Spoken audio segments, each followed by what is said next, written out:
Our biggest policy is you got to pull codes, write them down, Oops. auto test, and then pull the codes again. Yep. I do not condone this behavior by my part. Gabe, your application might be rejected. Yeah, it might be. Scott might be like, dude, who is this guy?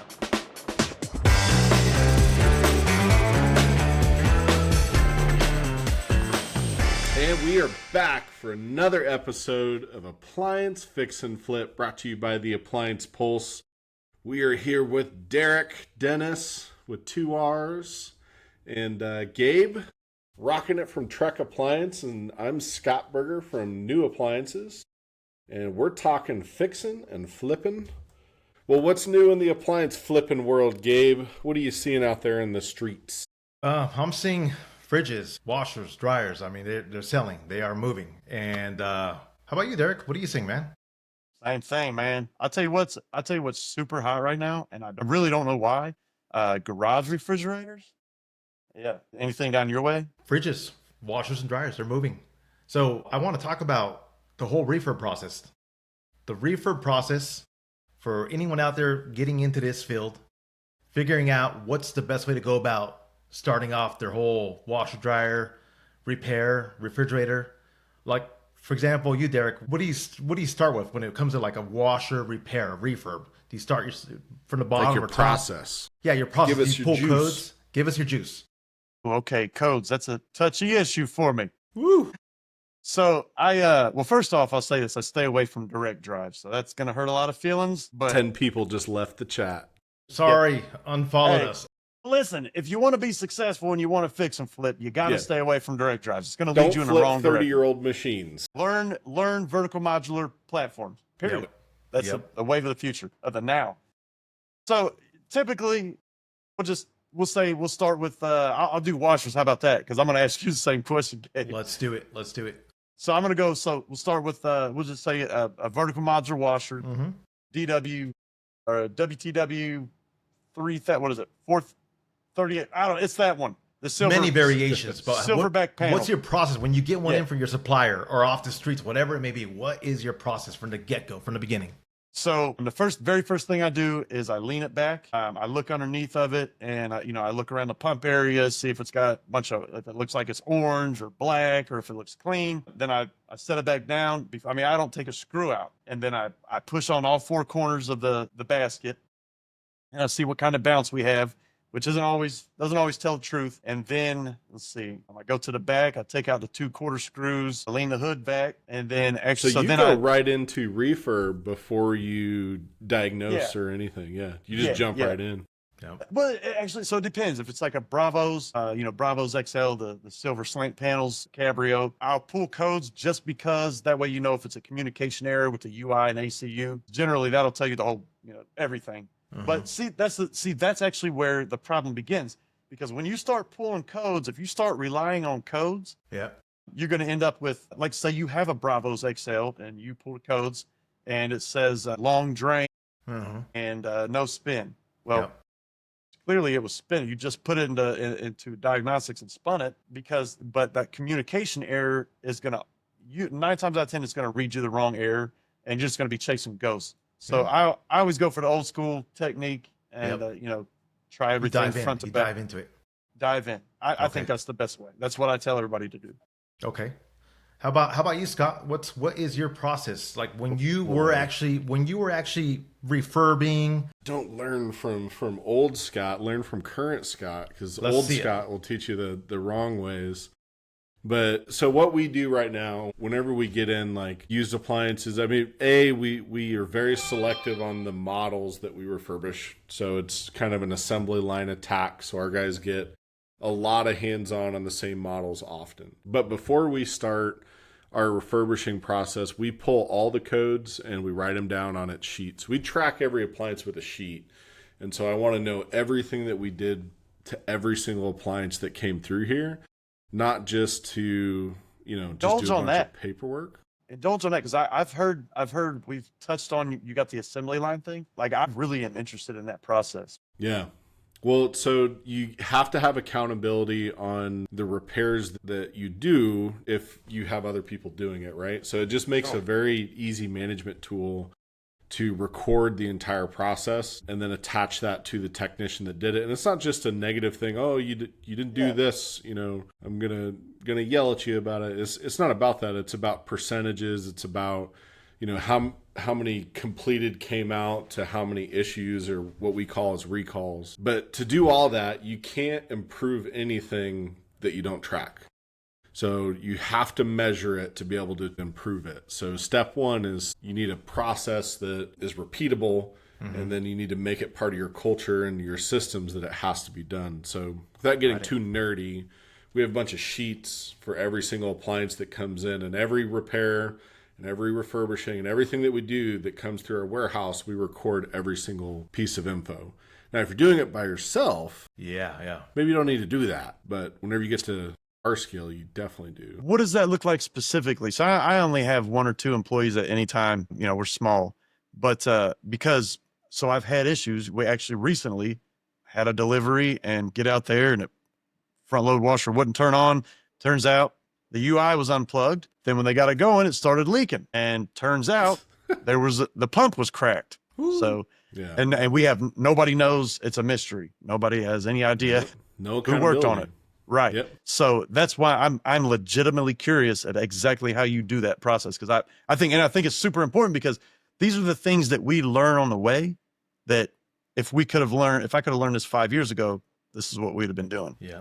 But I know, Scott, you do a stringent teardown. You guys check everything. I know you guys do, because I've walked through your facility. I've seen you guys doing it, and I'm like, okay, so pull codes first. Complete teardown. I mean, the way they do it's insane, Derek. Insane. I walked through the process, and I'm like, wow, they leave no stone unturned. I mean, it's just, you know. I'm gonna fly down and check it out. Yeah, one day. Seriously, like we'll tour it together again, man. It's insane. Yeah. It's insane. And you still get warranties. I'm not saying that it's a perfect machine, but like you can control it, and you can see, okay, I need to go and do some training with this tech or this department, or we need to add more steps to this. But whenever you can see the whole machine laid out in front of you, it's a lot easier to know how to improve it. But on the VMW style top load washers, we pull codes first so we know what the history was. We clear the codes, we run auto test, and we see what codes pop back up and record them.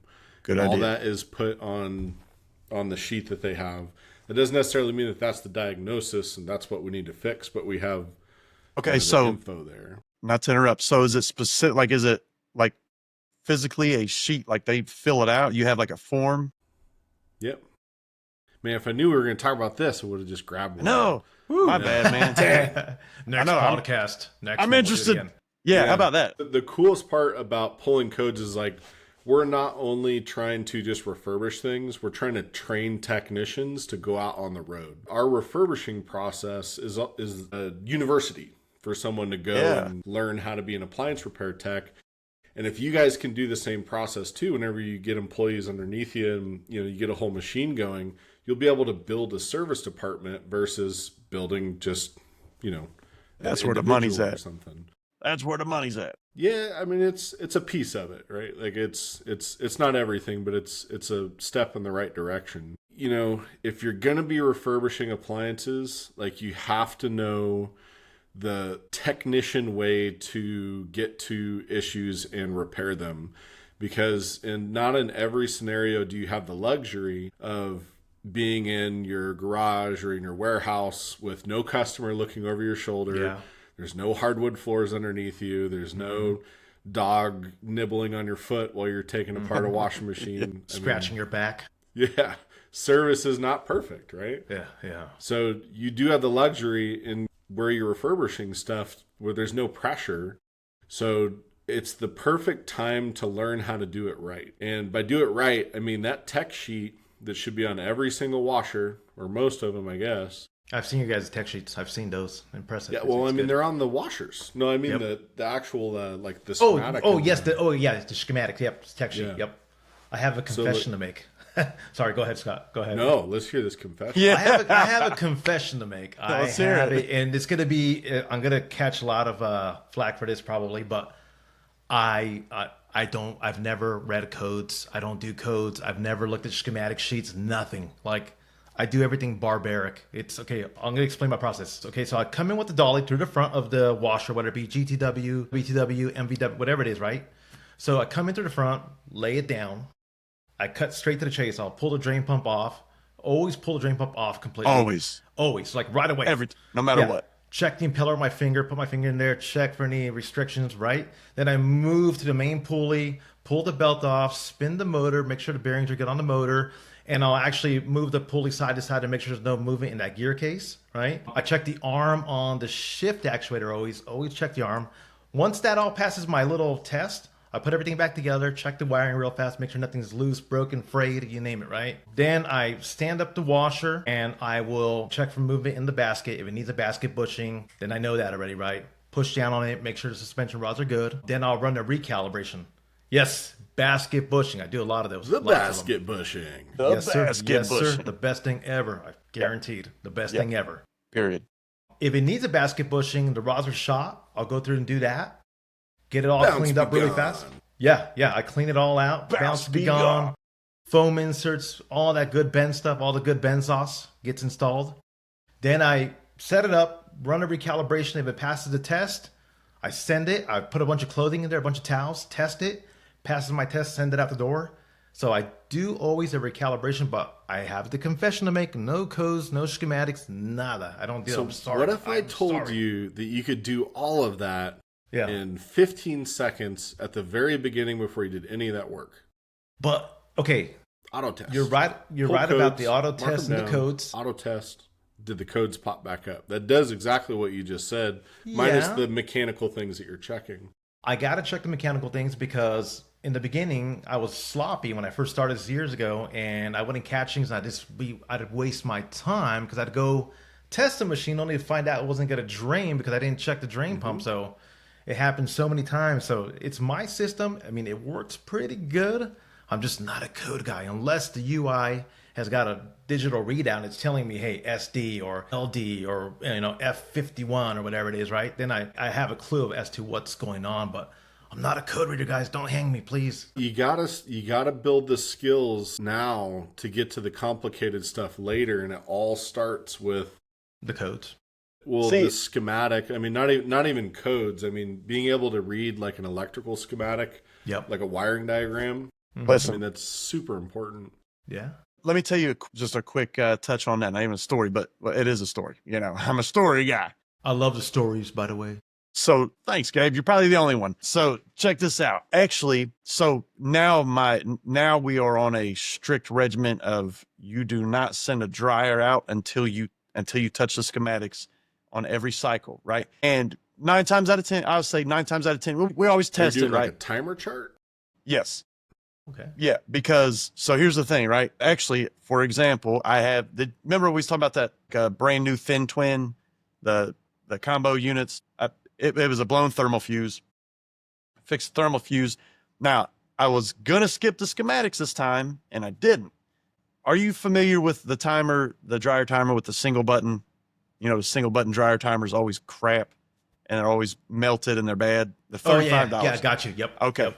So if you pay attention, if you get a dryer that's got it's got a timer and a button and a start button, and that's it. Basic. Yep. 9 times out of 10, it's your timer. It's because it's got one of the contacts. Well, I opened the timer up. Timer looked good. I always file down the tips a little bit. The contacts. Just clean it up. Yep. Yes. So I got to checking it, or I went ahead and put the schematics on it, and everything looked good. I would have put it all back together, and I would have found out that it was bad because if I would have skipped the schematics on this one, because I figured I was just thermal fuse and we're good to go. And which used to happen all the time. I used to do stuff like that all the time. But like Scott said, so it's super important when it comes to, so there's certain machines that I don't pull codes on because you know them well. Right. I know what they're doing. I know what it's going to do. And my secret weapon is I've learned for the most part, and I've charted it on the ones that I can't find it, like I own out everything. I own hall sensors, motors, everything.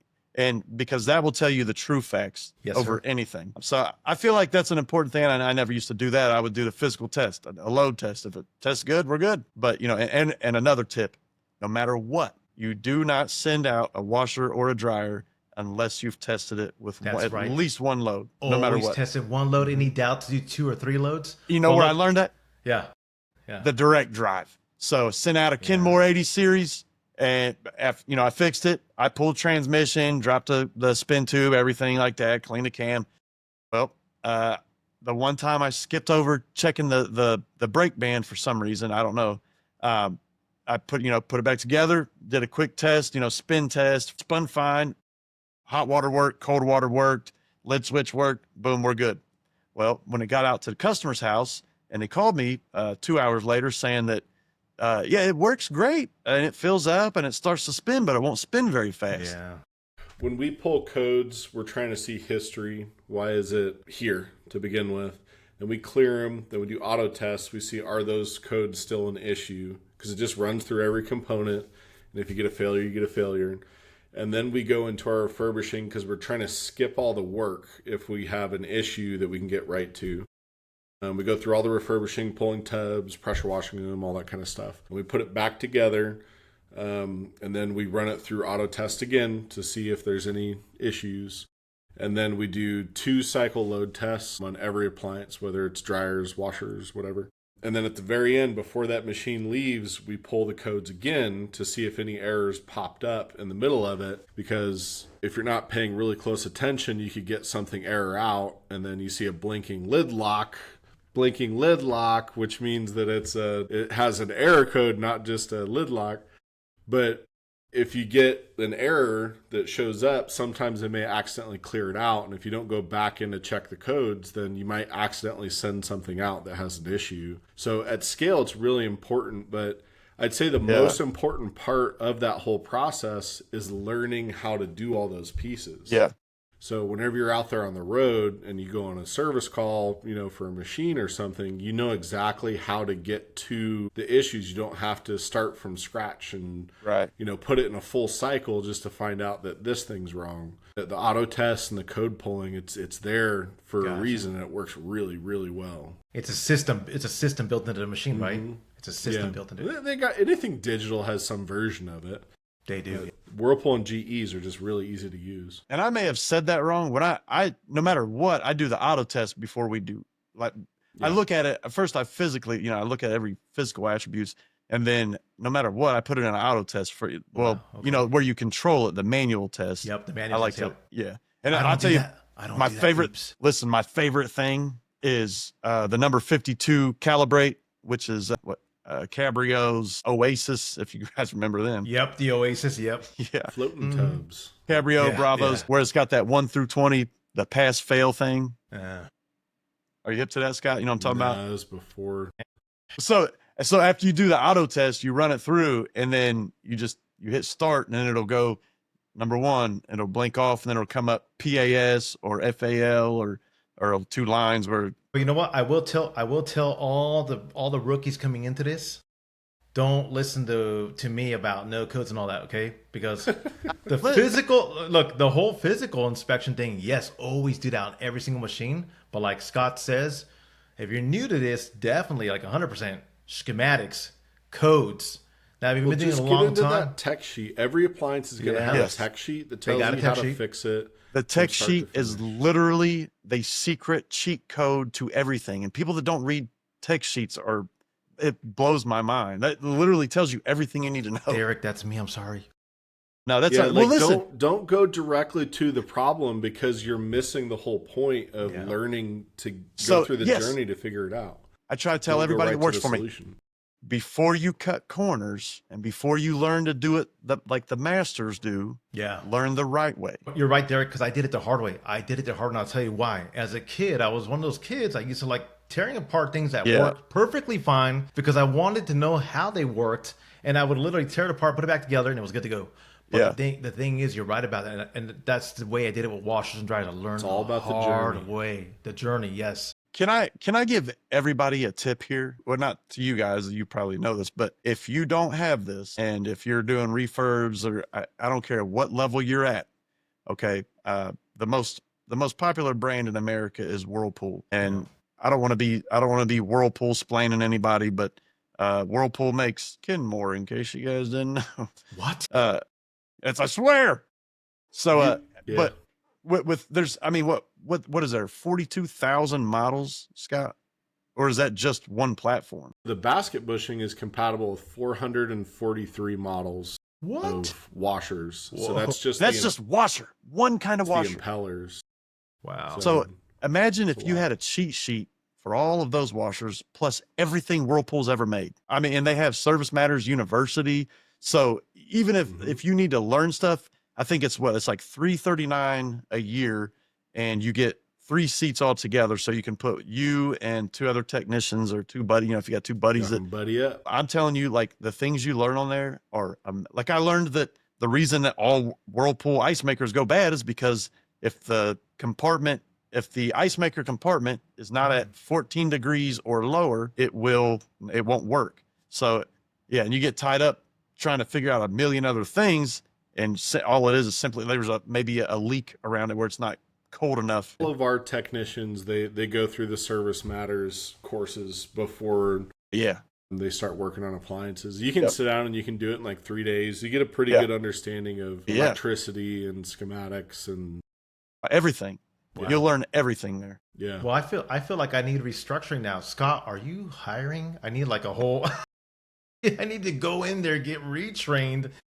And it's like, just hire me for like a couple weeks. What do you say? Come on. Yeah. Like, get me in there and be like, dude, this is how you do things. Although, I mean, I do put out I put out a good product, but you know what? It never hurts to relearn a different way. It never hurts. Seriously.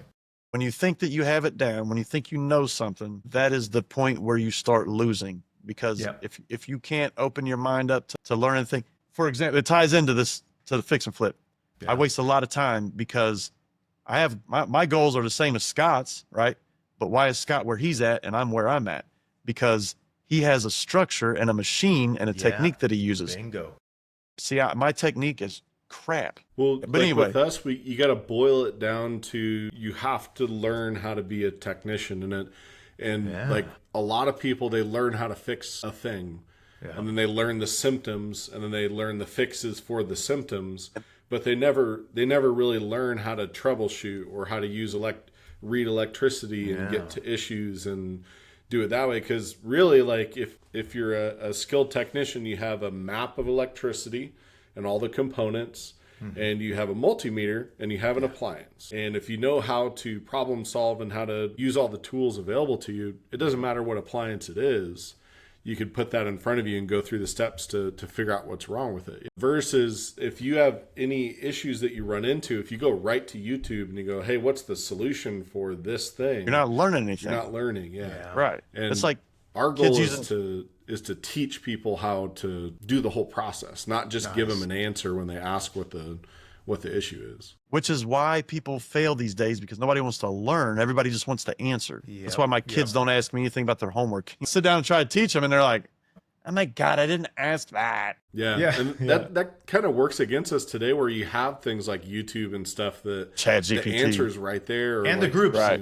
But the groups could be 50% wrong answers sometimes, I've noticed. Yeah. I mean, we sell parts, and like some of the chats coming in from the public, it's like I saw one yesterday, and it was a guy that said, I have a Roper washer, I don't know the model number, and I need a wiring harness for it. Yeah. It's like, yeah, buddy. Hey, let me find that. like, there's nothing out there that can solve that without more information. This is another thing. Let's make it clear. If you have questions about an appliance, you have to if you don't have the model number, we don't have an answer. Nobody has an answer. That's right. I've done a lot of when I used to have, thousands of comments on my videos, I had people asking so many times about, and I would give an answer. This is the old me. I'd give an answer and then later on find out the model number. And I've been telling them how to fix a direct drive, and they got a Centennial 6 light. Yeah. But one thing, learning how to do the technical work is in the long run will be very beneficial. For and sure. I would say, don't get cocky. Don't be cocky and super arrogant. Just listen, because I learn things all the time, and I think I know a lot. But then someone will school me on something, and I'll listen. I'm like, you know what? Yeah. This person's right. What have I been doing all my life? You know, just like Scott said with how he's got the assembly line, because he narrows it down to a few models. It's a science. It's the whole key to life, right? If you're trying to learn everything, you're just going to end up with trivial pursuit, right? Yeah. But if you focus on, learning specifically, that's how you implement machines and how you implement, process. So, and that's what this whole fix and flip comes down to, is a process. You have to, the process is the same for every single machine, right? And if you can't figure that out, you're going to fail, period. Yeah. It's not going to be, you're not going to be productive. I think the coolest part about like this side hustle type structure is like you get to learn while you're still making money. Yeah. Like, that's the best and part of it. it's the way that I started, and you're fixing and flipping from your garage and working your way up, and you're just learning along the way, but you're also getting paid while you do it. Yeah. As a side hustle. I mean, it's pretty rare. And if you can pick the stuff up for free from Marketplace or off the curb, the difference, this is what I found the biggest difference in having a free appliance and having one that I paid $25 or $65 or whatever, is you feel more hesitant, for one, to buy any parts for it, for two, to tear anything up. So I'm going to be a little more careful. Now, these days it's a little different. I know what I can do. But back then I wouldn't want to tear into things. I get a glass top, a $2,000 glass top GE range slide in. I don't want to take the board off of it and mess with stuff because I don't know what I'm doing. I don't want to mess it up more. But if it's free, what are you going to mess up? Tear it apart, learn it inside and out. That's it. So I feel like if you can go get, a bunch of free dryers or whatever, and you can actually get into them and you're not scared to mess it up, it's going to help you learn in the end. You know what I mean? With the hands-on approach. Take that surgical knife to them, just operate on it and figure out everything. Yeah. That way, if it bleeds out on the table, you just throw it off and get a new one. MSA World has a bunch of tech sheets. The Service Alliance, who also has a podcast about appliance repair, they're awesome. But they have a program where you can sign up. It's really cheap, and you can get access to hundreds and thousands of tech sheets. Yeah. Hey, reach out to me. I got a few 100,000. And if Scott wants to open up an academy, Scott may one day open up an academy for the greatest minds of washer dryer repair and fridges. Good idea, Scott. An academy, huh? We're doing it right now, but it's not live yet. But we're not live yet. They're making videos nonstop on teardowns and how to do common repairs and stuff like that. So wait till the magic delivery truck comes out. There you go. Remember the magic school bus? Let's talk deliveries. Deliveries. See? Okay, Scott, being proficient in deliveries, what's the system that you have in place for the warehouse and your retail store? What is the process? From purchase to delivery. Yep. So for us, we charge by radiuses. So like the closest radius is, I think, $45, then it goes $75, $99, $149, and we get pretty far out. And then when we're scheduling deliveries, we try and make it a loop. So we have 4 quadrants of Austin, and you go down one side and you come back the other. It doesn't always work out that way, but route planning, you have to plan not only going out, but coming back in. What do you do, Derek? Same. I try to get, I don't have the volume of sales that you do, obviously. So I set a standard price within 15 miles radius of my store. It's $75, which includes new cord, new hoses, installation, and haul away. So, which might be a little cheap, but we're small and we don't, we can't afford to do a lot more than that. So anything outside of 15 miles radius, you get all that same stuff, but it's $150. We kind of keep it cut and dry. Sometimes I cut a break if they're 15 and a half miles, I'll put them in the shorter radius. But the issue is with us, is unless I have one company that we do a lot of stuff in Cincinnati and Dayton for, 30, 40, 50 miles away. They also compensate me for that. But our biggest issue, the reason we try to keep everything within 25 miles, and that's a stretch, strictly because there's only one technician besides myself, and I'm pretty much rooted. I have to stay here most of the days. And so, if we're delivering a lot of, a bunch of appliances that are 25, 30 miles away, the issue comes when, we are of our word. And if you have something that messes up that we sold you, within 6 months or the year, whatever warranty you decide to take, we are going to be out there within a timely manner, within a day or two, and with as packed as our schedule is, that's hard to do. So we try not to sell a lot outside of that 15-mile radius just for, the sake of taking care of what we said we're going to do. So, okay, cool. But cool. yeah, other than that, pretty simple. So Shoulder basically, dollies. like in a summary, what you just said, your delivery radius is your service radius. So you got to be prepared for that. Yep, exactly. What about you, Gabe? Cool. Well, check it out. So I got to be super, super strategic the way I do things because, as you guys know, I'm a one-man show operating from a garage, a storage. And as you guys know, I cater for Army, right? You deliver by yourself? I do, which is insane, even for fridges. Insane. Oh, that's great. And look, low overhead. Check it out. So yeah, but some days it's a little hard because obviously fridges are kind of heavy, right? So I'm 6 foot. I'm about 190 pounds, so I don't have a lot of leverage. Not a lot, not a lot of weight to kind of push up on these things. So yeah, it's a struggle. But the way I do things is so I'm a little different.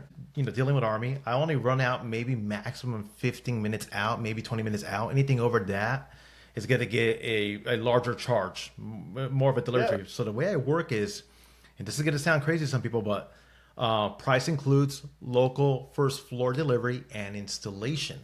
So with that being said, I just my price is I'm going to set you up. I don't do upstairs because obviously I don't want to fall apart and pretty much die. You do what's inside your means. Yeah, do what, because I used to go upstairs all the time when I was younger. No problems. But once you get up over 40, don't do it by yourself because you will feel the pain, I promise you. So you get that automatic dolly thing? You know what? Sorry Not to yet. derail you, but No. It's good thing you brought that up. And I don't know why I haven't bought one. I could buy one like now, but I haven't done it yet because I just don't want to do upstairs yet. I'm not committed to that. I'm just not committed to it. Now, by the time you do that, you just get you a second guy, and then you guys got shoulder dollies. You can do anything. Yep. You got to take doors off. No, yeah. Anyway. So it works. I'll bring the price up to what I can in my local area, it being low income. Look, deliveries move the product. They move product because a lot of people don't have a truck. Absolutely. They don't have that buddy to help them out. So when I streamline everything for them, your sales really pick up because you're offering delivery, you're offering to install. Always come in with a good positive attitude. Don't be grumpy. Don't upset people. Land good reviews. But when I get moved here soon, I'm going to be operating off I-35. Now my delivery radius is going to become big. It's going to be Waco, Temple. It's going to become huge off I-35. So now I'm going to change it up a little bit because I'm going to be in a higher income area. So now I'm going to be like, okay, you're $75 for delivery. You're $100 for delivery. You're 50 on top of my higher prices. But right now I got to stay kind of stagnant because of my clientele, which it's hard to understand unless you're living in the area and dealing, doing business in the area. But that's what it is right now. But when I get moved, prices are coming up. Delivery charges are going to be imposed. I'm gonna put tariffs on their asses. Everyone's getting tariffs. Delivery tariffs. All right. I've got an interesting story about the deliveries. Like so at and our wholesale side, new appliance wholesale, we basically we sell appliances wholesale to other dealers, right? So we get all these people that sign up with us, and they usually go through an onboarding process, like a one-on-one thing with whoever their account rep they're assigned to, and they walk them through like, what's your business process, like what are you looking for, all that kind of stuff. And it would surprise you to see like the data that we pull on how many people don't offer deliveries. And I'm not even talking about like your fix and flippers from home. Like I'm talking about actual businesses. Big companies. Yeah. Yeah. Not necessarily big, but like, they are companies and they have two or three. Yeah. Yeah. They can't Places get big because they don't offer delivery. But one particular instance that stood out is we had a Habitat for Humanity. I forget where they were located. They were up north somewhere. They were one of our larger customers all across the nation. But in this one particular location, they were resistant to change. They didn't offer delivery. They were bringing in our new process loads that is like showroom ready inventory. So they don't have to do anything. Like they don't have to test it and fix it. But they didn't offer delivery. So they'd sell all their easy stuff to move really quick. And then they're left with all the hard stuff to move. Because like what customer wants to move a 4-door refrigerator? Yeah, you have to do it. You have to. Yeah, it's impossible. You have to. And you have to push the sale. even if you just go and like get a business card of like, you know, 2 guys in a truck, or, you know, just like your local guys or side hustle, and like form some relationships. If you don't have the capacity to do it yourself, like find the solution to get someone else to do it with you or for the customer or something. But it Delivery just is limits everything. your ability. You have to offer delivery, or you're not going to grow. You're going to stay stagnant. You're not going to move product quickly. And as a one-man show, like I move product quickly because I'm offering that delivery. I want to bring this up real fast. Do all your inventory, all your refurb in the morning, schedule your deliveries in late afternoon, or else you'll never get nothing done. That's exactly what I do. Let me give you another tip. This is a tip actually I learned the easy way, but I went against it one time, and I understand why I should have just stuck with it. Okay. So my store, if you buy something from my store, I don't care if it's a microwave. If it does not leave here on its feet, it voids the warranty, and I will not do any repairs on it. Yeah. You can bring it back to me and I'll fix it, but I do not honor a field warranty. Having those policies up front is super important. Yes. So not after the fact. Like you have to have those policies and procedures while you pick things up. Like take that and stick it on a piece of paper, stick it on the wall, or whatever. So it's a policy that's there for a reason that you can lean back on. Yes, because 9 times out of 10, when you get mad at somebody, it's usually a rule that you get mad at them about, but you never told them about. Yeah. So it's unstated rules are one of the biggest problems in society. Period. So if you implement that into your business, then you can't, if you're just chasing behind yourself, picking up the pieces of yourself. And you should only be mad at yourself. Our biggest policy is you got to pull codes, write them down. Oops. Auto test, and then pull the codes again. Yep. I do not condone this behavior by my part. Gabe, your application might be rejected. Yeah, it might be. Scott might be like, dude, who is this guy? Any closing thoughts? No, I think it's great. I mean, the biggest takeaway for me on the subjects that we've talked about is when you're doing this side hustle, when you're starting from anywhere and you're picking up the skills along the way, don't take shortcuts, learn in the process, and along the way, start to make policies and procedures. Yes. And just make that your foundation that you can build off of versus just randomly doing things, out there in the world. You gotta build a structure to what you're doing so you can improve it. And you can't improve anything unless you measure it. Absolutely. So whether that's your own warranty rate, if you're a one-man show, track your own warranty rate. Figure out how you can improve things. Yes. But if you're not tracking it, you're flying blind. You'll never be able to make changes. Yep. And then you're going to have bar rescue on your collar.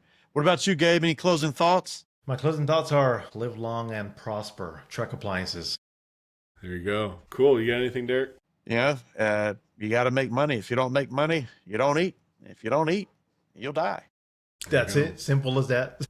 Simple as that. Cool. Well, this has been another episode of Appliance Fix and Flip, brought to you by the Appliance Pulse podcast. If you're not already following and subscribing to what we do, you are missing out because we have lots of these planned and lots of these recorded. And we will see you on the next one. Later, Gators.